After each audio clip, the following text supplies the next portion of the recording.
মদ্যপান, ধূমপান ও মাদক সেবন স্বাস্থ্যের পক্ষে ক্ষতিকর। Smoking and alcohol consumption is injurious to health.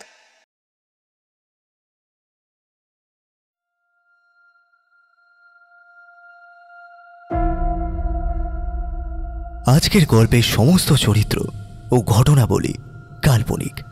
এর সাথে বাস্তবের কোনো মিল থাকলে তা সম্পূর্ণ অনিচ্ছাকৃত ও কাকতালীয়। 38 বিচউড স্ট্রিটের আজকের বিশেষ নিবেদন লেখক অমিয় নস্করের কলমে বিলাসপুর গ্রামের সেই রাত। আজকের গল্প পাঠ ও গল্পের সূত্রধর আমি সৌরভ। প্রধান চরিত্রে সৌরভ, পার্থ, রূপঙ্কর, মৌমিতা, দিব্যেন্দু, কৃষ্ণকলি, বাসন্তী, দেবলীনা, বর্ণালী, ঝিনুক, রাজ ও দেবাঞ্জন।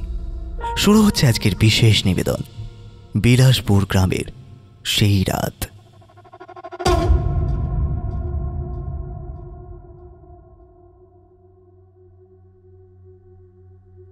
সবে সবে আমার উচ্চ মাধ্যমিক পরীক্ষা শেষ হয়েছে, তাই বহুদিন পরে আজ মনস্থির করেছি বিলাসপুর গ্রামে আমি আমার মামার বাড়িতে বেড়াতে যাব, আর সেইখানেই বেশ কিছুদিন সময় কাটিয়ে তবেই ফিরব।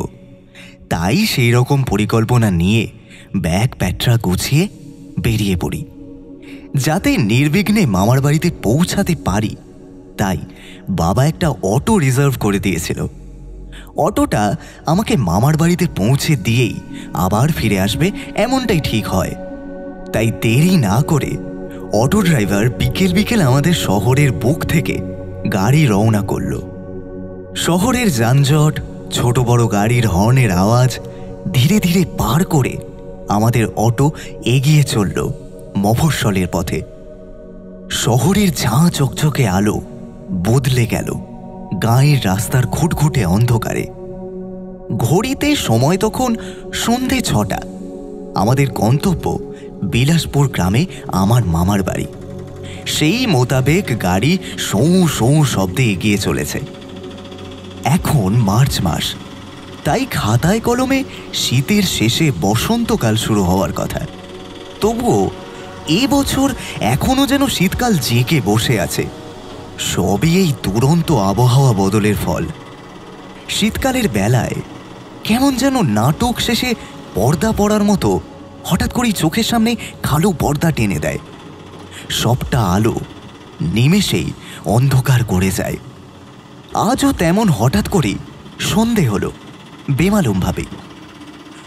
বউ বাসন্তী খেলায় রত চতুর্দশী মেয়েটা, কিংবা চালের বাতায় ডালের বড়ি শুকোতে দেওয়া বুড়ো ঠাকুমা ও গৃহস্থলীর বউ ঝিদের সংসারের কাজ সারতে সারতে হঠাৎ করেই দিনমণি পাটে গেলেন।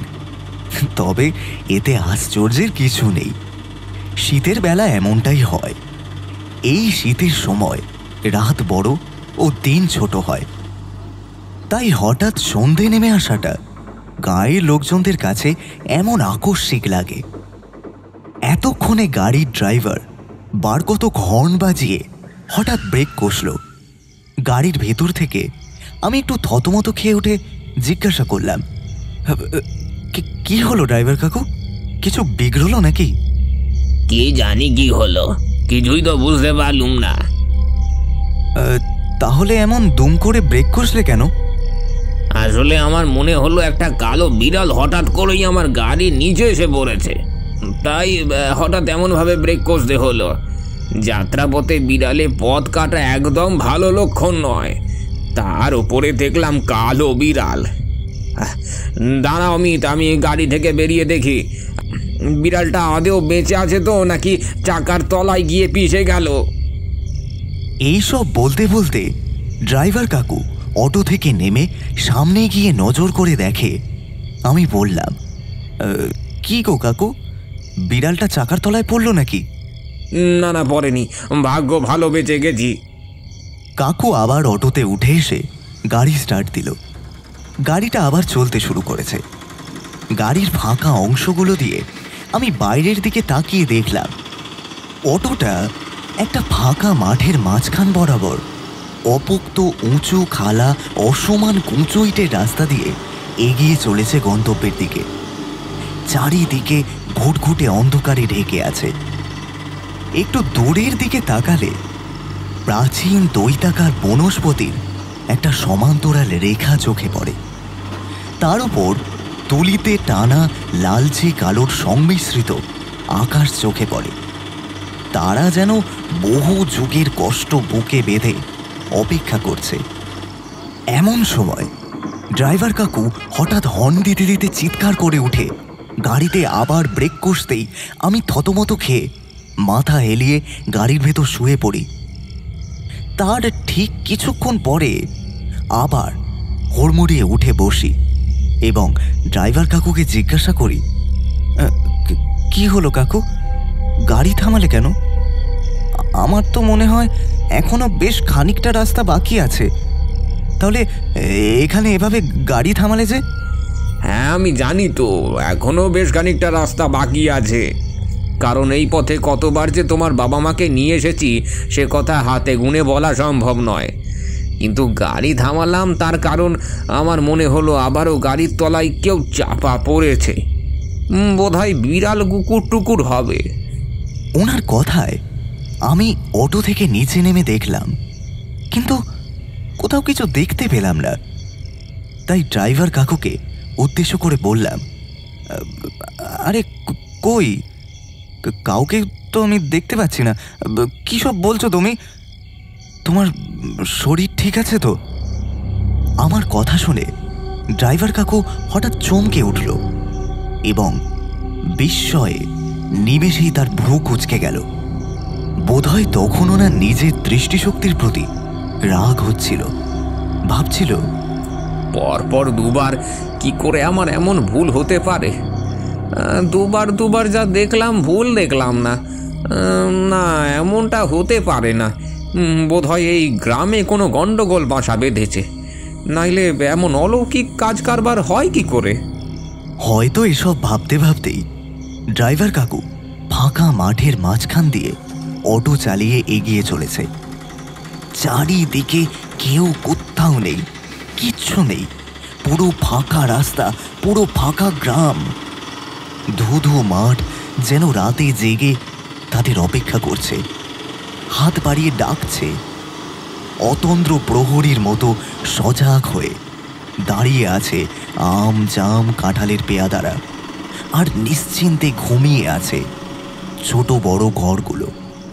মায়ের মুখে অনেক শুনেছি মামার বাড়ির এই গাঁয়ের কথা, তবে বহুদিন পর আজ এই রাতের আধারে ঘুমিয়ে থাকা গ্রামটাকে দেখছি। এই গ্রাম কেমন যেন নিস্তব্ধ, শান্ত, শীতল।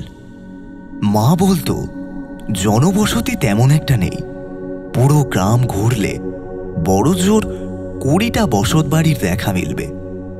আরও গোটা 10 ঘর পতিত হয়ে পড়ে আছে। সেই সব ঘরের মালিকেরা বহুকাল আগে গাঁয়ের মায়া ত্যাগ করে শহরে চলে গেছে। গ্রামের মাঝ বরাবর একটা বড় বট গাছ যেন অর্ধেক গ্রামকে ছাতার মতো করে ছায়া হয়ে রোজ দাঁড়িয়ে থাকে। ওই বট গাছের কাছেই আমার মামার বাড়ি। এখন রাত হয়েছে তাই বোঝা যাচ্ছে না, তবে কাঠফাটা রোদে কত শত পথ চলতি মানুষ এই বড় বটগাছটার নিচে ক্লান্ত হয়ে বসে পড়ে তার হিসেব নেই। শুধু কি আর মানুষ, 4টি পাড়ার যত রকম পাখি তারাও সবাই সন্ধে হলে এই গাছে ফিরে আসে। এটাই তাদের বাসা। এসব কথা সবই শোনা আমার মায়ের কাছে। যাই হোক, এতক্ষণে আমাদের গাড়িটা এসে দাঁড়িয়েছে ওই বটগাছটার তলায়। এবারে ওখান থেকে 2 পা ফেললেই মামার বাড়ি। বড় মামা রাস্তার ধারে আমার অপেক্ষাতেই দাঁড়িয়েছিল। অটো থেকে আমায় নামতে দেখে বলল, কে বাবা, অমিত এলি নাকি রে? হ্যাঁ মামা, আমি অমিত। বাবা, কত বড় হয়ে গেছিস তুই, দেখে তো একেবারে চেনাই যাচ্ছে না। পুরো জোয়ান মদ্য। আয় আয়, বাড়ির ভিতরে আয়। ও দাদা, আপনিও আসুন না, এত রাতে আপনাকে আর ফিরে যেতে দেব না। তাছাড়া আমার একমাত্র ভাগ্নেকে আপনি গাড়ি করে নিয়ে এসেছেন, তাই আপনাকে তো এভাবে যেতে দিতে পারি না। না না, আজই ফিরে যাব। বেশ কয়েকদিন পরে অমিতকে নিতে আসলে তখন না হয় থাকবোক্ষণ। তা বললে তো শুনছি না। আজ রাতে আপনাকে তো থাকতেই হবে। এই কথা বলে বড় মামা জোর করে ড্রাইভার কাকুকে আটকে দিল। আমিও বহুদিন পর মামার বাড়িতে আসায় মামাদের একান্নবর্তী পরিবারের সকলেই আমাকে অত্যন্ত আদর যত্নে একেবারে মাথায় করে তুলল। রাতেও রান্না হলো দেশি মোরগের ঝাল, ঘাটপুকুরের পাকা রুই। সবাই একসাথে খাওয়া দাওয়া শেষে ঘুমিয়ে পড়লাম। আর সকালে আমার ঘুম থেকে ওঠার আগেই ড্রাইভার কাকু গাড়ি নিয়ে আবার শহরে ফিরে গিয়েছিল। পরদিন বিকেলবেলায় বিলাসপুর গ্রামটা ঘুরে দেখার জন্য বের হলাম। একাই বেরিয়েছিলাম, কারণ সঙ্গ আমার একদম ভালো লাগে না। দেখলাম অল্প জনবসতিপূর্ণ একটা গ্রাম, চারিদিকে বনস্পতির পাহারা বসানো। গ্রামের দক্ষিণ দিক থেকে বয়ে গেছে চওড়া একটা খাল। সেই খালের জল ব্যবহারের জন্য পাড়ের বিভিন্ন জায়গায় ঘাট বাঁধানো আছে। তবে আশ্চর্যের বিষয়, এই গ্রামে এখনো পর্যন্ত বিদ্যুতের আলো এসে পৌঁছায়নি। হঠাৎ গত রাতে যা চোখে পড়েনি তাই দেখলাম। সেই বড় বটগাছ তলায় একটা চায়ের দোকান আছে এবং একদল লোক চা খেতে খেতে বটগাছের তলায় মাদুর বিছিয়ে তাস খেলছে। আমাকে দেখতে পেয়ে একজন বলল, কিরে বাবু, তুই কি মিনতির ছেলে নাকি রে? হ্যাঁ, আমি মিনতির ছেলে। কথাটা শুনে উনি আবার বলল, দেখ রে নিতাই, আমাদের এই কচি বুড়ি মিনতির ছেলে কত বড় হয়ে গেছে, একেবারে জোয়ান মদ্য। আয় আয় বাবু, এদিকে আয়, চা খাবি আয়। আমি তোর মামা হই সম্পর্কে, তোর মা আমাদের কচি বোন। আচ্ছা আচ্ছা মামা, তুমি ভালো আছো তো? ভালো আছি, ভালো আছি। এই তোর বাবা মা আসেনি? না, ওনারা আসেননি। আমার উচ্চ মাধ্যমিক পরীক্ষা শেষ হয়েছে, তাই আমি ঘুরতে চলে এলাম। আচ্ছা আচ্ছা আচ্ছা, বেশ বেশ বেশ বেশ করেছিস, বেশ। এই আয় আয় আয়, চা খাবি আয়, চা খাবি আয়। না মামা, আমি চা খাই না, আপনি খেয়ে নিন। আমি এই গ্রামের চারিদিকটা একটু ঘুরে দেখবো বলে বেরিয়েছি। আচ্ছা আচ্ছা আচ্ছা, বেশ বেশ বেশ। এই তবে এই চারিদিক ঘুরে ঘুরে দেখ, আনন্দ কর, ফুর্তি কর, কি বলিস? হ্যাঁ, আমার নিজের মামা 3 জন, কিন্তু এক্ষুনি যার সাথে কথা বললাম তিনি ওই 3 জনের মধ্যে পড়ে না। বোধহয় এই মামা আমার মায়ের খুড়তুতো বা জ্যাঠতুতো কিংবা দুঃসম্পর্কে কোনো দাদা হবে। সে যাই হোক, ওই মামার সাথে কথাবার্তা সেরে কয়েক পা ফেলে পূর্বে এগিয়ে গিয়ে দেখলাম একজন মেয়ে কাঁখে কলসি নিয়ে কলে জল ভরতে এসেছে। তার চোখে চোখ পড়ে যেতেই আমি তার রূপের স্নিগ্ধতায় মোহিত হলাম। কি দারুণ কুঁড়িপত্রের পাপড়ির মতো তার চোখ, যেন হাজার তারার আলো ভরে আছে তার শরীরে। তার পরনে একটা লাল নাইটি, কোমরে ওড়না জড়ানো আছে, আর মাথার চুলগুলো দুদিকে বিনুনি করে বাঁধা। দেখলাম চোখের সামনে থেকে কাঁখে কলসি নিয়ে এগিয়ে গেল মেয়েটা। মেয়েটার বয়স কত হবে? আনুমানিক 14-15। তবে এইভাবে তার চলে যাওয়ায় কি জানি কেন সহ্য করতে পারলাম না। হঠাৎ পেছন থেকে তাকে ডাকলাম, এই যে শুনছেন? হ্যাঁ, আপনাকেই বলছি। আমার ডাকে মেয়েটা দাঁড়ালো। তারপর আমি তার সামনে এগিয়ে যেতেই বুঝতে পারলাম আমাকে দেখে সে লজ্জা পাচ্ছে। আমি বললাম, এই গ্রামে বহুদিন পর এলাম, এখানেই আমার মামার বাড়ি।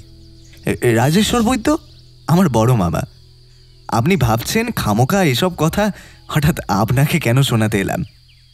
আসলে আপনাকে দেখে না ভীষণ ভালো লাগলো, তাই অন্তর থেকে মনে হচ্ছিল এক্ষুনি এই মুহূর্তে আপনার সাথে কথা বলা উচিত। তাই কোনো কারণ ছাড়াই কথা বলতে এলাম। এসব কথা তো শোনাতে হবে, তাই না? দেখলাম আমার কথায় লজ্জা পেয়ে মেয়েটা একটু হেসেই মাথা হেড করে তাড়াতাড়ি পা চালিয়ে চলে গেল। আমি তাকে উদ্দেশ্য করে জোরে জোরে বললাম, আমি অমিত রায়, শহর থেকে এসেছি। আর হ্যাঁ, আগামীকাল আপনার সাথে অনেক গল্প করব। বিকেলে ওই খালপাড়ের দিকটায় আসবেন কিন্তু, আসবেন কিন্তু। এমন সময় প্রায় সন্ধে 6টা 6:30 বাজে। চারিদিকে সন্ধে ঘনিয়ে এসেছে। দু একটা বাড়ি থেকে শাঁখ ঘণ্টার আওয়াজও ইতিমধ্যে আমার কানে ভেসে আসছে। দেখলাম সন্ধে হতে না হতেই পাড়াটা নিরিবিলি হয়ে গেল। দেখে বোঝা যায় এখানে কয়েক ঘর ভদ্র গৃহস্থেরও বাস আছে। তাদের বাগান ঘেরা একতলা ছোট ছোট বাড়িগুলো সবগুলোই প্রায় এক ছাঁচের। কেবল একটা বাড়ি দ্বিতলে গর্বে মাথা উঁচু করে আছে। দেখলাম মেয়েটি সেই বাড়িতেই গিয়ে ঢুকল। আমি এসব পরিদর্শন করতে করতে সন্ধ্যার অনেকক্ষণ পরে মামার বাড়িতে গিয়ে ঢুকলাম। দেখলাম সদর দরজার একেবারে পাশেই অবস্থিত মামাদের প্রাচীন ঠাকুর দালানের বারান্দায় বড় মামা একা বসে বসে কিসব যেন গাছগাছালির শিকড় দিয়ে একটা মালা তৈরি করছিল। তাই চারিদিকে বিভিন্ন প্রকার গাছগাছালি, শিকড় বাকড়, বিভিন্ন রঙের সুতো পড়ে আছে। আমার বড় মামা বাবার থেকেও বয়সে বড়। এখন ওনার বয়স আন্দাজ 55। দোহারা বলিষ্ঠ গোছের চেহারা, মাথায় চুল ও গোঁফ ছোট করে ছাঁটা। খাটো ধুতির উপর পাতলা সোয়েটার পরে বসে আছে। যে বয়সে মানুষ নিজের দৈহিক পরিপাট্য সম্বন্ধে উদাসীন হয়ে পড়ে, সেই বয়সেও উনি তেমন উদাসীন নয়। এতক্ষণে আমিও গিয়ে মন্দিরে বসলাম। হঠাৎ আমাকে দেখে হাঁটুর উপর একটু কাপড় টেনে নিয়ে হাসি মুখে বড় মামা বলল, কিরে, এখানে এসে বসলি যে? যা ভেতর ঘরে যা, সন্ধ্যায় খাবার দাবার কিছু খেয়ে নে যা। আচ্ছা ঠিক আছে, আমি ভেতরে যাচ্ছি, কিছু খাওয়া দাওয়া করে আসি। তারপর কিন্তু আমার একটা আবদার রাখতে হবে মামা। আবদার? কি আবদার রাখবো রে? বড় মামার কথায় আমি হেসে উত্তর দিলাম, মামার বাড়ির আবদার। আমি বাইরের উঠান ও ঠাকুর দালানের প্রাঙ্গণ ছেড়ে ভেতরে গিয়ে ঢুকতেই বড় মামি বলল, আয় বাবা, আয় আয়, খেয়ে যা। তোর জন্য গরম গরম লুচি করেছি, আবার আলুর তরকারিও করেছি। আয় আয় শোনা, আয়। বড় মামির ডাকাডাকিতে আমি ভেতরে গিয়ে খেতে বসে যাই। তখন মেজো মামি আমাকে দেখে বলে, কি গো বাবা অমিত, আমাদের পাড়ায় কেমন ঘুরলে গো? ভালো লেগেছে তো নাকি? হ্যাঁ গো মামি, খুব ভালো লেগেছে। ও বর্তি, ওকে আরও কয়েকটা লুচি বেশি করে দাও না। অনেক দিন পরে আমাদের ভাগ্নে এসেছে আমাদের বাড়িতে। না না না না না, আর দিও না মামি, আমি সত্যি আর খেতে পারবো না। তারপর খাওয়া দাওয়া শেষ করে একটু বিশ্রাম নিতে ঘরে গিয়ে শুয়ে পড়লাম। সারা বিকাল পায়ে হেঁটে ঘুরে বেরিয়েছি, বোধহয় সেই কারণেই শরীরে একটা ক্লান্তি অনুভব হচ্ছিল। আর সেই ক্লান্তির দরুন আমার চোখের দুটো পাতা কখন যে বুজে এলো তা আমি টের পাইনি। চারিদিকে অন্ধকারের একটা ঘন বিভীষিকা, কেউ কোথাও নেই। রাতের এই মায়াময় আবহে ধীর শীতল বাতাস দুলিয়ে যাচ্ছে গাছেদের শরীর। রাত পাখির ডাক মাঝে মধ্যে কানে ভেসে আসছে। চারিদিকে ছোট বড় আম জাম গাছের পাতা থেকে কুয়াশা বেয়ে টুপটাপ শব্দে পড়ছে। রাস্তার আশেপাশে ও বাড়ির উঠানের ঈশান কোণে বাঘিয়ার মূল ও দুর্বার চটাও ভিজে গেছে এই কুয়াশার জলে। তবে আশ্চর্যের বিষয়, কুয়াশা মাখা এই রাতের সঙ্গে অন্ধকারে গা মিশিয়ে লাল নাইটি পরা কোনো এক আধার মানবী যেন মনে হচ্ছে ঠাকুর দালান বড় উঠান পার করে পুরোপুরি বাড়ির ভেতরে এসে জানালার পাশের ক্ষীরকদম গাছটার তলায় দাঁড়িয়েছে। ঢলে পড়া চাঁদের ম্রিয়মান আলোয় দেখা যায় তার অসংলগ্ন এলোমেলো মাংসদেহী আধো কঙ্কাল অস্থি মজ্জা বিশিষ্ট শরীরখানি। ঘরের খোলা জানালা দিয়ে সে জ্বলন্ত চোখে তাকিয়ে আছে আমার দিকে। ঘরের মধ্যে শুয়ে থাকতে থাকতে হঠাৎ আমার ঘুমটা ভেঙে যায়। তবে কি আমি স্বপ্ন দেখছিলাম?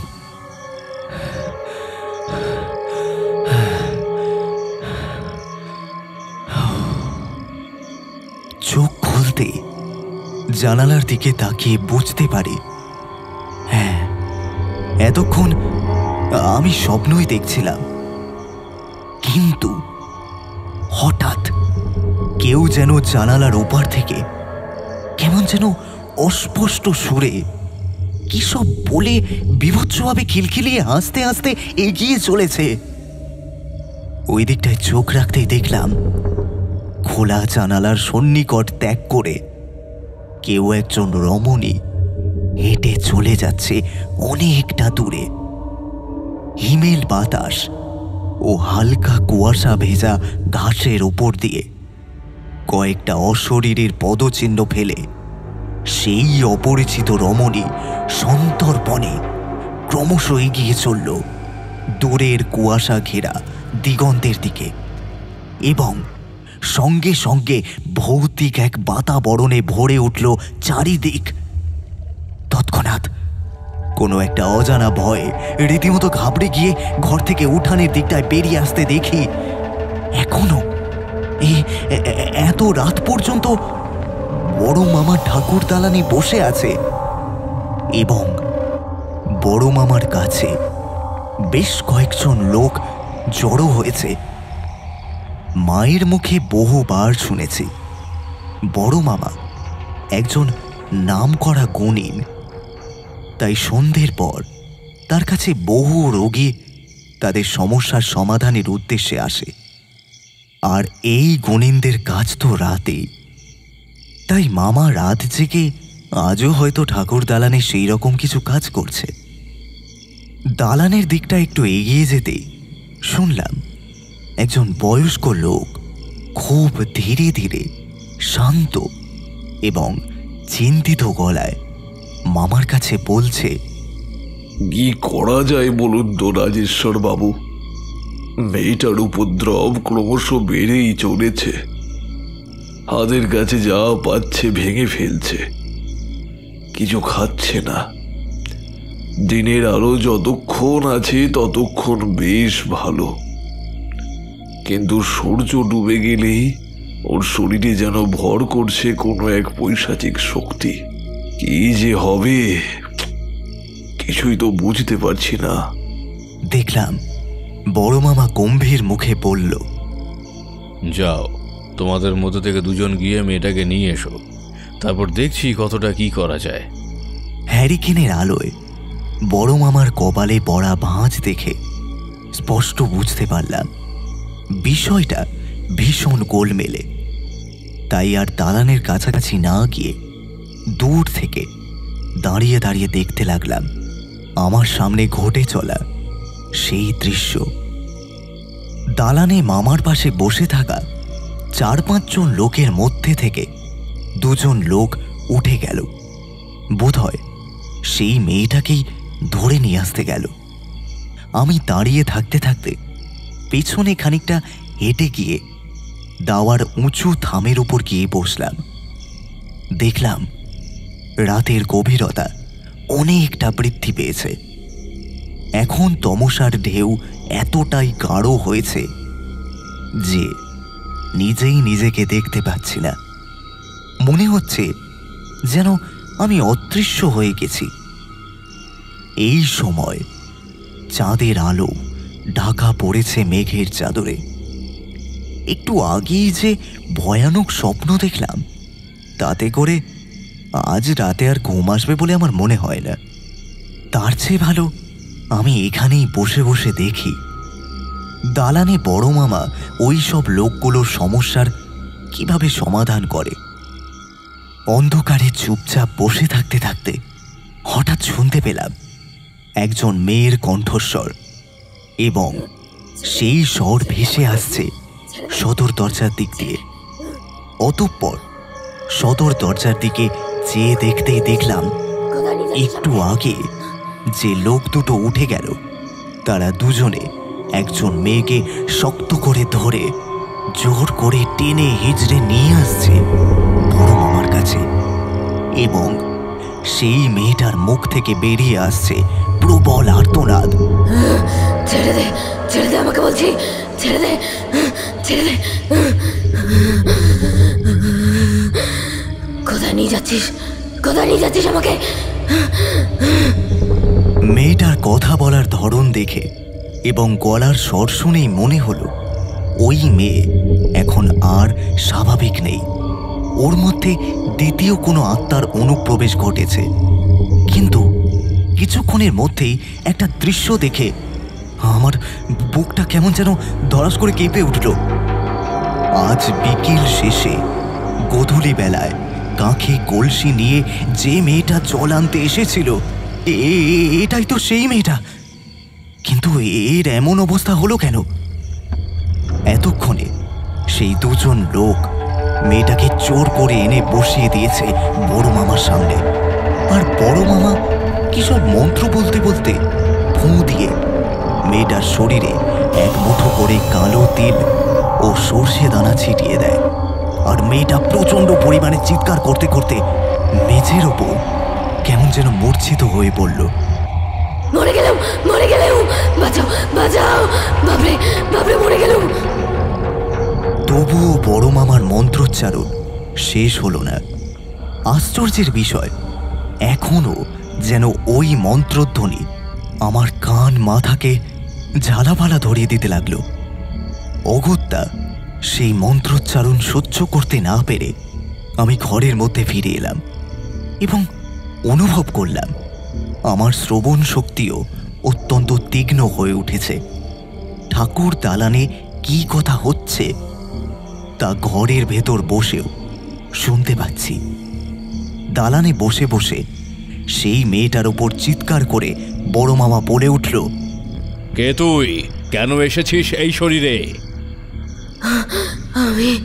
আমি নন্দা, আমি গ্রাম প্রধানের একটি মাত্র ছেলে, পরশের প্রথম পক্ষের বউ। আমাকে আমাকে মেরো না, আমাকে কষ্ট দিও না। বিয়ের 2 বছর পরেও আমি একটাও বাচ্চা দিতে পারিনি, তাই তাই ওরা আমাকে পুড়িয়ে মেরেছে। আরে দ্বিতীয় পক্ষের বউ চৈতিকে ওরা মেরে ফেলবে, তাই তো আমি সব সময় ওর শরীরের মধ্যে থেকে ওকে বাঁচাবার চেষ্টা করি। আমি চলে যাচ্ছি, আমাকে মেরো না। কথাগুলো শুনতে শুনতে আমি ঘর ছেড়ে আবার বাইরে এসে দাঁড়ালাম। দেখলাম চৈতি মূর্ছিত হয়ে মামার পায়ের কাছে পড়ে আছে। মামা সেই বয়স্ক লোকটাকে বলল, গ্রাম প্রধানের ছেলে বলে 7-5 না ভেবে ফুলের মতো ফুটফুটে মেয়েটাকে ওই নরকে বিয়ে দিয়েছিলে শ্যামাচরণদা। দেখো দেখো কি ভয়ানক ঘটনা। দেখো, ছেলেটার আগের পক্ষে একজন স্ত্রী ছিল এবং 2 বছরের মধ্যে সন্তান না দিতে পারায় তাকে পুড়িয়ে মেরেছে। এমন খবর তুমি কি আগে জানতে? না ভাই, জানতাম না। সবটা না জেনে শুনে তাহলে কোন ভরসায় মেয়েটাকে ওই বাড়িতে বিয়ে দিলে? এই তো আমরা 2 স্বামী স্ত্রী নিঃসন্তান, তা বলে কি একে অপরকে খুন করব? ওই পরিবার একদম ভালো নয়, ওখানে আর মেয়েকে পাঠিও না। আচ্ছা ভাই, তাই করব। ওখানে আর চৈতিকে পাঠাবো না। দরকার পড়ে সুপাত্র দেখে আমি ওকে আবার বিয়ে দেব। এইসব বলতে বলতে লোকটা চলে গেল। কিন্তু বড় মামা এখনো সেই একই রকম ভাবে বসে আছে। তবে কি উনি সারা রাত ঘুমায় না? রাত জেগে এইভাবে ঠাকুরদালানে বসে বসে এইসব কাজকর্ম করে? যাই, ওনার কাছে যাই। আমারও তো ঘুম আসছে না। ওনার কাছে গিয়েই বরং ওনার সাথে গল্প করি, এই ভেবে আমি ঠাকুর দালানের দিকে এগিয়ে গেলাম। মামা আমাকে দেখে বলল, কিরে, এত রাতে তুই ঘুমাসনি কেন? না মামা, ঘুমাচ্ছিলাম, কিন্তু ঘুমটা ভেঙে গেল, তাই আর ঘুম আসছে না। আর ঘর ছেড়ে বাইরে বের হতেই দেখলাম ঠাকুর দালানে হ্যারিকেন জ্বলছে, তুমি বসে আছো, তাই চলে এলাম। আচ্ছা বেশ, আয় এখানে এসে বস। হ্যাঁ, সে না হয় বসছি, কিন্তু তোমাকে তখন যে বললাম না আমার একটা আবদার রাখতে হবে, মামার বাড়ির আবদার। হ্যাঁ রাখবো তো, তোর সব আবদারই রাখবো। তা বল, কি আবদার বল আমাকে। মায়ের মুখে শুনেছি তুমি এই তল্লাটের সবচেয়ে বড় গুণী, তাই আমি চাই তুমি তোমার জীবনের সবচেয়ে সেরা একটা অভিজ্ঞতার কথা আমাকে গল্প করে শোনাও। কি গো মামা, শোনাবে তো? হ্যাঁ শোনাবো, নিশ্চয়ই শোনাবো। তবে শোন, এই ঘটনা খুব বেশি দিন আগেকার ঘটনা নয়, বছর 2 কিংবা তার থেকেও কম সময় হবে হয়তো। তো একদিন সন্ধ্যায় আমাদের এই বিলাসপুর গাঁয়ে সবাই মিলে মেতে উঠেছিল বিয়ের আনন্দে। চারিদিকে সানাইয়ের সুর ছড়িয়ে পড়েছে, লোকজনের সমাবেশে বেশ জাঁকজমকভাবেই বিয়ে হচ্ছে গ্রাম প্রধানের ছেলে ও আমাদের প্রতিবেশী শ্যামাচরণ দার মেয়ের চৈতির। ওরা একটু আগেই এখানে এসেছিল। সে যাই হোক, তা যেটা বলছিলাম, গভীর রাতে বিয়ের লগ্ন। বর চলে এসেছে এবং বর আসরে বসে অপেক্ষা করছে সঠিক সময়। এমন সময় শুরু হলো প্রবল ঝড় বৃষ্টি। মাথার উপর থেকে উড়ে চলে গেল ঘরের ছাউনি। মুহূর্তের মধ্যে সব যেন ধূলিসাৎ হয়ে গেল। তবুও সনাতনী রীতি মেনে শুভদৃষ্টি, মাল্যদান, সিঁদুরদান এক এক করে সব শেষ করে তাদের 4 হাত এক করিয়ে দিয়ে তাদের বিয়ে সম্পন্ন করল ঠাকুর মশাই। ঠিক এমন সময় 14-15 বছর বয়সী একটি মেয়ে সেই বিয়ে মণ্ডপের আশেপাশে কোথাও কোনো এক অন্ধকারে বসে বসে ভীষণ করুণভাবে কাঁদছিল, কিন্তু কেউ তাকে দেখতে পাচ্ছিল না। অনেকে মনে করেছিল বোধহয় চৈতি কাঁদছে, তাই তাকে উদ্দেশ্য করে একজন বয়স্ক মহিলা বলল, কাঁদছিস কেন মা চৈতি? কাঁদিস না, ওই দেখ তোর কাছে তোর মা, বাবা, কাকা, কাকিমা সবাই আছে। বিয়ে হয়েছে তো কি হয়েছে, তোকে কি বাড়ি থেকে তাড়িয়ে দিচ্ছে? এটা তো তোরই বাড়ি, তুই যখন খুশি চলে আসবি। কাঁদিস নি মা, কাঁদিস নি। তাছাড়া মেয়েদের আসল ঘর তো তাদের স্বামীর ঘর রে, মন খারাপ করিস নি। তাছাড়া ধীরে ধীরে সব জেনে বুঝে যাবি। যা এখন ঘুমিয়ে পড়। এই যা ঝড় বৃষ্টি হলো, কোথায় যে শুবি, কোথায় যে বাসর জাগবি তো বুঝতে পারছি না। চৈতির মা, মেয়ে জামাইটারে একটু শোবার ব্যবস্থা করো। চৈতিকে জিজ্ঞাসা করার পর কান্নাটা বন্ধ হয়ে গেল ঠিকই, কিন্তু চৈতি তো তখন কাঁদেনি। ওই কান্না অন্য কারোর কান্না।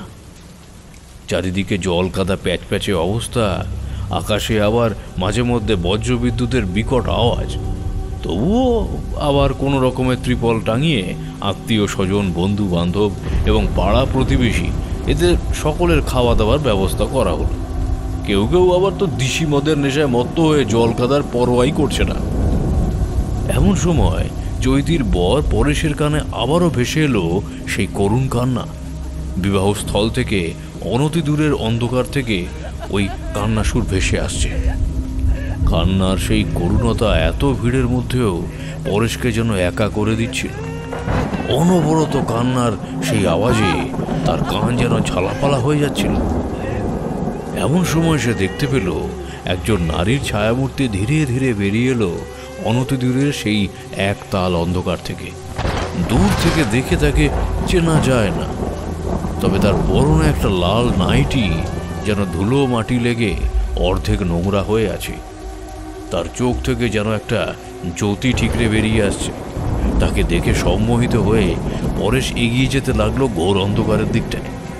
এমন সময় শ্যামাচরণ পিছন থেকে তার হাতটা ধরে নিয়ে বলে ওঠে, আরে ও জামাই, খাওয়া দাওয়া করবে তো? কোথায় যাচ্ছ এত রাতে? পরেশের সম্বহনের চটকা কেটে যায়। সে তৎক্ষণাৎ মায়াভ্রম থেকে বাস্তবের মাটিতে পতিত হয়ে বলে, হ্যাঁ, এবার খাওয়া দাওয়া করব। কই চৈতি কোথায় গেল? আসুন, আপনারাও আসুন, একসাথেই খাই। না না, তোমরা খেয়ে নাও, আমাদের এখন দেরি আছে, কত কাজ বাকি, ওগুলো সেরে নিয়েই খাবো একবারে। কিন্তু আমি যে আপনাদের সঙ্গে একসাথেই খাবো বলে অপেক্ষা করছিলাম। ওরকম বললে হয় না বাবা, যাও তোমরা খেয়ে নাও। অতঃপর গভীর রাতে বিয়ের অনুষ্ঠান শেষ হলে একজন বরযাত্রী তার সাইকেলে স্ত্রী সরমাকে নিয়ে বাড়ির দিকে রওনা দেয়। মুষলধারে বৃষ্টি হয়ে যাওয়ায় মেঠো পথটা কোনো রকমে পার করে উঁচু ইটের রাস্তায় গিয়ে ওঠে। গায়ের ওই পথ ধরে সাইকেলটা চলতে শুরু করেছে। দুদিকে অন্ধকারের ঘন জঙ্গল। আধার কাননে ঘেরা পথটা অতিক্রম করলেই পিচ ঢালা পাকা রাস্তাটা পাওয়া যাবে। এমন সময় রাস্তার পাশের সেই ঘন অন্ধকারের জঙ্গল থেকে আবারও সেই কান্নার আওয়াজটা তাদের দুজনের কানেই এসে লাগলো এবং তৎক্ষণাৎ স্বামী বিনোদ উত্তেজিত হয়ে তার স্ত্রী সরমাকে বলল, এই শর্মা, তুমি কি কোনো কান্নার আওয়াজ শুনতে পাচ্ছ? হ্যাঁ গো, শুনতে পাচ্ছি তো, আমার ভীষণ ভয় করছে গো। আবারও খানিকটা বিস্ময়ে গায়ে কাঁটা দিয়ে উঠল বিনোদের।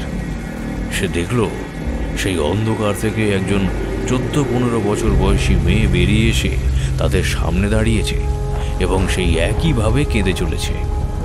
এতটা অন্ধকার যে ভালো করে তার মুখটা দেখা যায় না, তবে বোঝা যায় তার পরনে একটি নাইটি পরা, মাথার চুল দুদিকে দুটো বিনুনি করা। সে কাঁদতে কাঁদতে ধীর গতিতে বিনোদ ও সরমার দিকে এগিয়ে যেতে লাগলো। কে কে তুই? কি চাস? এইভাবে রাতে এখানে দাঁড়িয়ে দাঁড়িয়ে কাঁদছিস কেন? কি চাস তুই? হ্যাঁ, কি চাস? সেই মেয়েটা তখন কিছু একটা বলতে চাইছিল, কিংবা হয়তো বলছিল, কিন্তু সে কথা ওদের কানে গিয়ে পৌঁছয়নি। সেই মুহূর্তে মেয়েটার অঙ্গভঙ্গি ও চোখ মুখের ভাব দেখলে স্পষ্টই বোঝা যেত যে সে বলতে চায়, আমি তোদের মরণ চাই, তোদের মরণ। তারপর বিদঘুটে একটা অট্টহাসি দিয়ে সেই মেয়েটা এগিয়ে যেতে লাগলো তাদের দিকে এবং তারা প্রাণের ভয়ে দুজনেই সাইকেল ফেলে রেখে দৌড় দিল সেই ঘোর অন্ধকারে। কোথায় যে তারা যাচ্ছে, কোন পথে, কোথায় পড়েছে তাদের পা, কিছুই তাদের হুঁশ নেই। কোথায় কত কাঁটা গাছ লেগে তাদের হাত পা ছড়ে যাচ্ছে, রক্ত বেরোচ্ছে, সেদিকেও তাদের দেখার সময় নেই। প্রাণ যখন সংকটে পড়ে তখন এই ছোটখাটো কেটে ছিঁড়ে যাওয়ার দিকে বিশেষ নজর থাকে না। এতক্ষণে আমি বলে উঠলাম, তারপর তারপর কি হলো বড় মামা? তারপর সেই রাতে কি হয়েছিল ঠিক জানি না, তবে পরের দিন সকালে চৈতি ও পরেশকে বরণ করে মেয়েকে নতুন স্বামীর বাড়িতে পাঠানোর উদ্দেশ্যে শ্যামাচরণ দা তাদেরকে বিদায় দিল। তারাও একটা ভাড়া করা মারুতি গাড়িতে উঠে গেল। বেশ কিছুক্ষণ চৈতি তার মা কাকিমাকে জড়িয়ে ধরে কান্নাকাটি করল, কিন্তু শেষ পর্যন্ত তাকে বরের গাড়িতে উঠে পড়তেই হলো এবং কিছুটা পথ যেতে না যেতেই গাড়ির ভিতর থেকে তারা দেখল বড় রাস্তার পাশের খালে রক্তাক্ত অবস্থায় পড়ে আছে পরেশের জ্যাঠতুতো দাদা বিনোদ ও বৌদি সরমা। তৎক্ষণাৎ গাড়ির দরজা খুলে নিচে নেমে গিয়ে পরেশ দেখল দুজনেই মৃত। দুজনের নাড়ি চলাচল বন্ধ হয়েছে, কিন্তু কিভাবে তাদের এই এমন অস্বাভাবিক মৃত্যু হলো? মৃতদেহ দেখলেই মনে হয় প্রচুর আঘাত করতে করতে তাদেরকে শেষ করা হয়েছে, তাই তো শরীরের অধিকাংশ জায়গা জুড়ে কালশিটের দাগ। পরেশের মাথায় চিন্তার বাজ পড়ল, চোখ থেকে 2-1 ফোঁটা জলও গড়িয়ে নিচে পড়ল, কিন্তু কি আর করার। এরপর থেকে গ্রামে শুরু হলো মারণ খেলা। প্রতিদিন রাতে কেউ না কেউ নিখোঁজ হয়ে যেতে শুরু করলো এবং যে নিখোঁজ হচ্ছিল পরদিন সকালে তার মৃতদেহ পাওয়া যাচ্ছিল খালের খোলে, পুকুরের জলে, বড় রাস্তার ধারে, নয়তো গাছের ডালে ঝোলানো অবস্থায়। শুধু মানুষ নয়, ধীরে ধীরে শুকিয়ে যাচ্ছিল বড় বড় জ্যান্ত গাছ। একটা দুটো করে মরে যেতে শুরু করেছিল গরু, বাছুর, কুকুর, ছাগল। শুকিয়ে গেল পুকুর, ঘাট, কুয়োর জল। সাথে সাথে পুরো গ্রামের বাতাস জুড়ে বয়ে বেড়াচ্ছিল একটা মরা পচা গন্ধ। এবং সেই বাতাসে ছড়িয়ে পড়ল ভয়ানক একটা মারণ রোগ। ফলত গাঁয়ের প্রতিটি শিশু অসুস্থ হয়ে মারা যেতে লাগলো। ঠিক এই সময় এই গ্রাম ছেড়ে সবাই শহরে চলে গিয়েছিল, তাই তো আজ এই গ্রাম এত ফাঁকা। এমন পরিস্থিতিতে আমি কড়ি চেলে বুঝতে পারি এই বিপদ আমাদের দোরগোড়ায় এসে দাঁড়িয়েছে। তাই গ্রামের মাঝখানে ওই বটগাছতলায় সংকটমোচন মারুতির পুজো হোমযজ্ঞের আয়োজন করি, আর এই বিপদ থেকে সীমিতকালের জন্য আমি গোটা গ্রামকে রেহাই দিতে পারি। আমি আবার বলে উঠলাম, কিন্তু মামা, হঠাৎ কি এমন হয়েছিল যে এমন অশুভ শক্তির করাল গ্রাসে নিমজ্জিত হয়েছিল এই গ্রাম? হয়েছিল রে ভাগ্নে, খুব খারাপ কিছু একটা হয়েছিল, তাই তো এমনটা পরিণতি নেমে এসেছিল এই গ্রামের উপরে। কি হয়েছিল মামা? মামা বলতে শুরু করলো। শ্যামাচরণদার একজন মেয়ে নয়, বরং ওনার দুইজন মেয়ে ছিল, চৈতি ও ফাল্গুনী। ওরা দুজনে ছিল যমজ। কারোর সাধ্য নেই যে দুজনকে আলাদা করে চিনবে, এমনকি ওদের বাবা মাও সবসময় সঠিকভাবে চিনতে পারতো না ওদের। ওদের বাবা মায়েরও ভুল হয়ে যেত নিজের দুই মেয়েকে চিনতে। শুধুমাত্র দুজনের মধ্যে পার্থক্য ছিল একটাই, সেটা হলো ফাল্গুনী সাঁতার জানতো না, কিন্তু চৈতি পটু ছিল সাঁতারে। আর একটা পার্থক্য হলো ফাল্গুনী কথা বলতে পারতো না, মুখ ও বধির ছিল, কিন্তু চৈতি কথা বলতে পারত। ভগবান যেন ফাল্গুনীর উপর রুষ্ট ছিলেন, তাকে সব দিক থেকে অক্ষম করে সৃষ্টি করেছিলেন, কিন্তু ফাল্গুনী মনের দিক থেকে ছিল ভীষণ ভালো।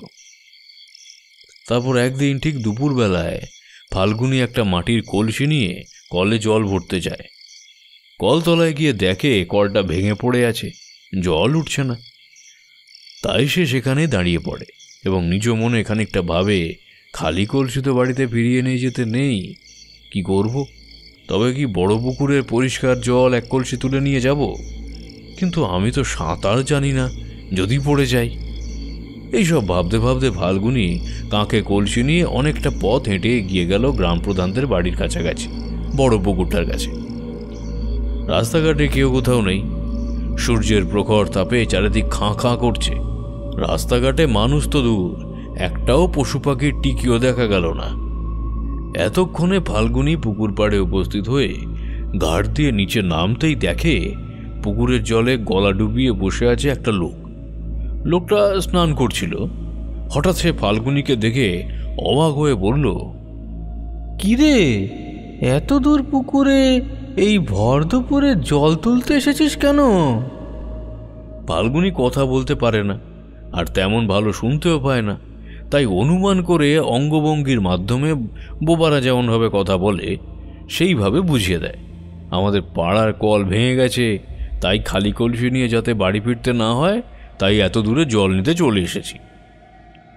কথাগুলো বলতে বলতে ফাল্গুনী কলসিটা ডুবিয়ে দিল পুকুরের জলে।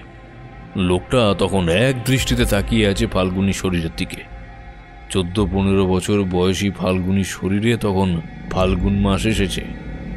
বসন্তের বাতাসে তার যৌবনের কুঁড়ি ফুটে ধীরে ধীরে পূর্ণাঙ্গ ফুলের পরিণত হবার সময় এসেছে। তখন ফাল্গুনীর পরনে ছিল লাল রঙের নাইটি, বুকের উপর থেকে কোমরে জড়ানো আছে ওড়না, মাথার চুল দুদিকে দুটো বেনুনি করে বাঁধা। তার দিকে লোভাতুর দৃষ্টিতে চেয়ে থাকতে থাকতে লোকটা গভীর জল থেকে খানিকটা কাছে সরে এসে খপ করে ফাল্গুনীর হাতটা ধরল আর বলে উঠল, হ্যাঁ চল, আজ দুপুরে আমার ঘরে চল। 2 দিন হলো বউটা বাপের বাড়ি গেছে, এখনো আসেনি। একা একা থাকতে ভালো লাগছে না রে, চল আজ তোর সাথেই থাকি। চল চল চল। এই বলে সঙ্গে সঙ্গে লোকটা জল থেকে ঘাটের চাতালে উঠে এসে ফাল্গুনীকে কোলে তুলে নিয়ে এগিয়ে চলল একেবারে পুকুর পাড়ে অবস্থিত তার ঘরের দিকে। ততক্ষণে ফাল্গুনী হাত থেকে জল ভরা মাটির কলসিটা পড়ে ভেঙে গিয়েছে। ক্রমাগত ফাল্গুনীর মুখ থেকে চিৎকার ও গোয়ানির একটা তীব্র আওয়াজ চারিদিকে ছড়িয়ে পড়ছিল, কিন্তু কেই বা তাকে বাঁচাতে আসবে? রাস্তাঘাট যে পুরো ফাঁকা। অতঃপর লোকটা ফাল্গুনীকে জোর জবরদস্তি তার ঘরে নিয়ে গিয়ে তাকে ভোগ করে তার ক্লান্ত জরাজীর্ণ ছিন্ন ভিন্ন শরীরখানা ফেলে দিল সেই পুকুরের জলে। আর সাঁতার না জানা ফাল্গুনী সেদিন সেই জলে ডুবে মৃত্যুবরণ করল।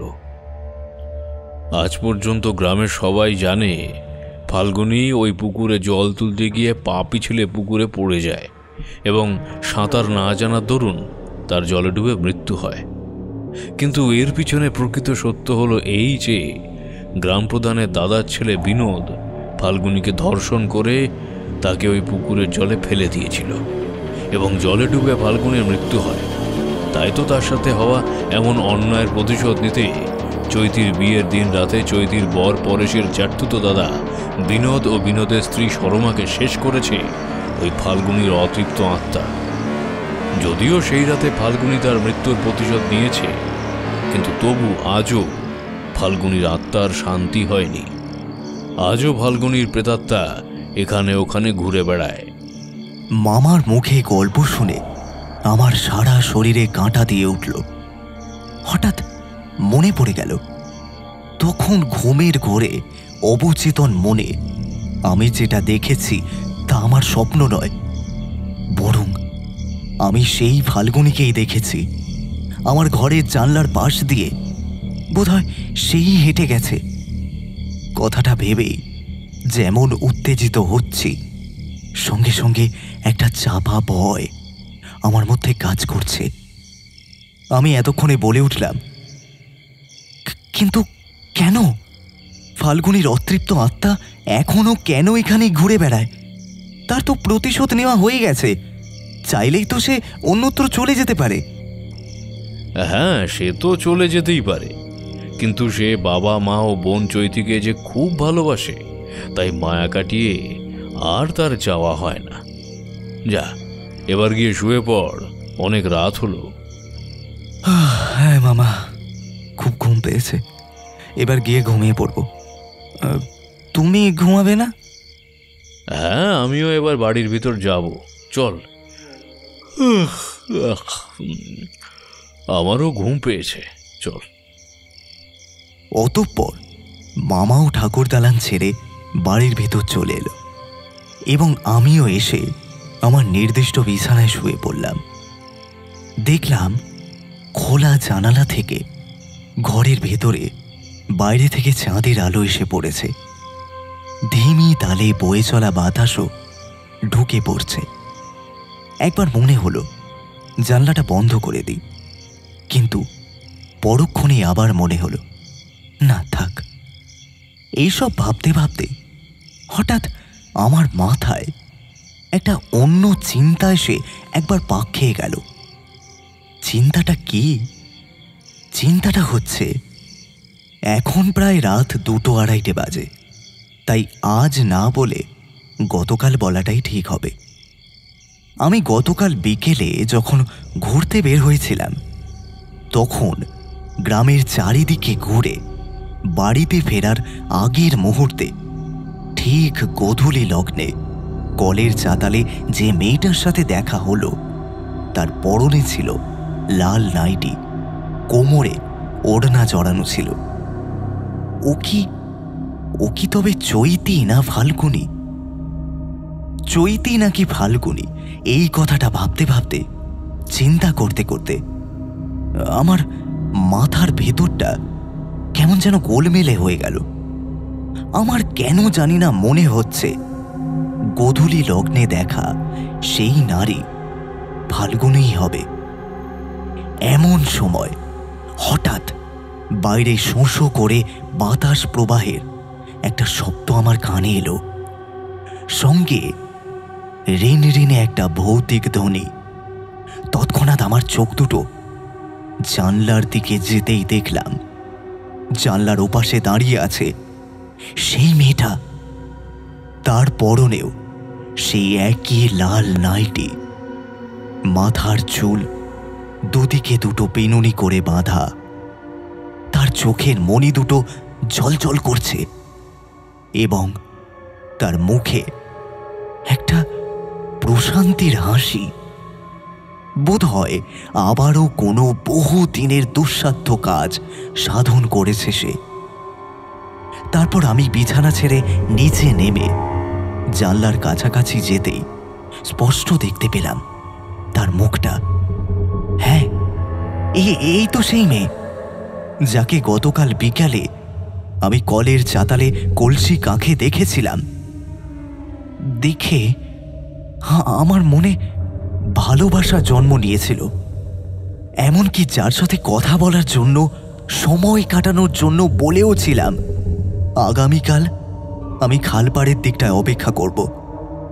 কিন্তু এই সংসার যে মায়াময়, কে বা জীবিত আর কেই বা মৃত বোঝা বড়ই দুষ্কর। আসলে যে বা যারা আমাদের যেমনটা দেখায়, আমরা ঠিক তাদের ঠিক তেমনটাই দেখি। এর চেয়ে বেশি দেখার বা বোঝার চেষ্টা আমরা করি না, আর চেষ্টা করাটাও ভুল। এইসব ভাবতে ভাবতে আমি বিছানায় এসে আবার ঘুমিয়ে পড়লাম। পরের দিন সকালে আমার ঘুম ভাঙতে দেরি হয়ে গিয়েছিল, কিন্তু হঠাৎ একটা পরিচিত কণ্ঠস্বর আমার কানে যেতেই আমার ঘুমটা ভেঙে যায়। আমি বিছানা ছেড়ে উঠে উঠোনে বেরিয়ে আসতেই দেখি আমার বাবা ও মা প্রচণ্ড পরিমাণে কান্নাকাটি করছে। মা বড় মামার গলা জড়িয়ে ধরে বলছে, আবার কি সর্বনাশ হলো রে বর্দা, আমি এবার কি নিয়ে বাঁচবো বল, আমি এবার কি নিয়ে বাঁচবো?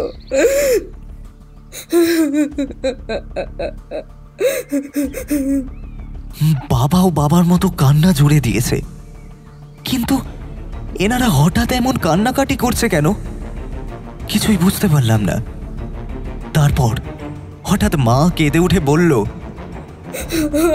আমার অমিত আমাকে ছেড়ে অনেক দূরে চলে গেছে রে দাদা, আমি আর কি নিয়ে বাঁচবো বল?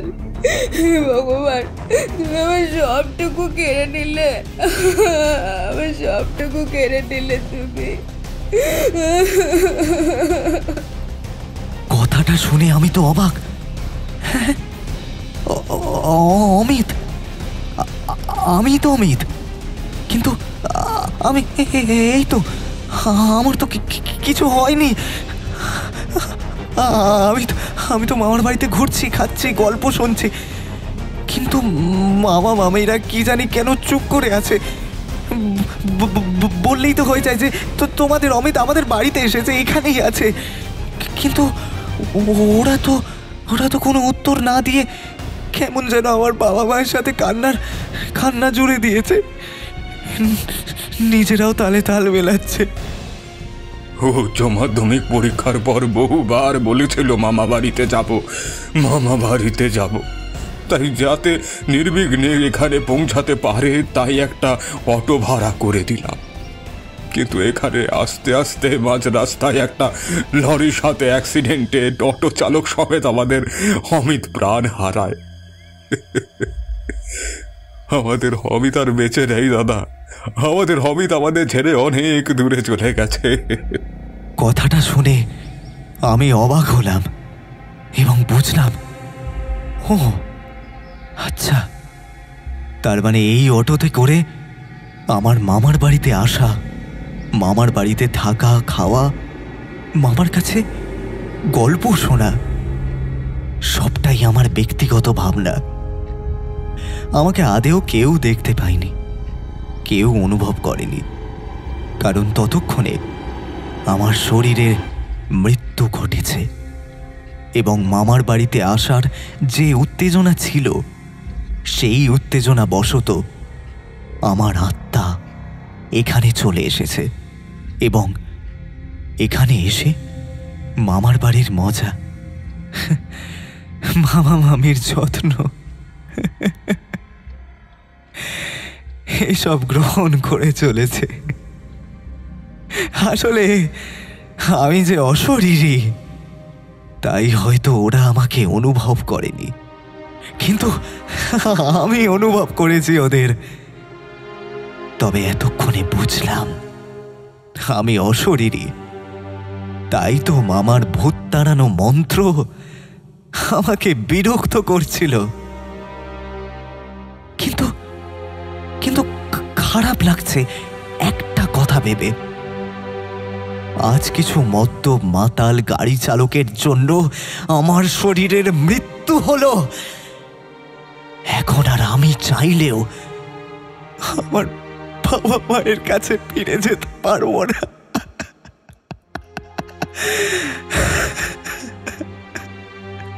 তাদের খারাপ সময় তাদের পাশে দাঁড়াতে পারবো না। কি হবে এখন? হ্যাঁ, আমায় ছেড়ে আমার বাবা মা এখন কিভাবে থাকবে? আমি এখন কিভাবে ওদের ছেড়ে থাকবো? আমার আর কিছুই যে ভালো লাগছে না। আমি এখন কি করি? হে ঈশ্বর, আমাকে ফিরিয়ে দাও আমার বাবা মার কাছে। আমাকে ফিরিয়ে দাও।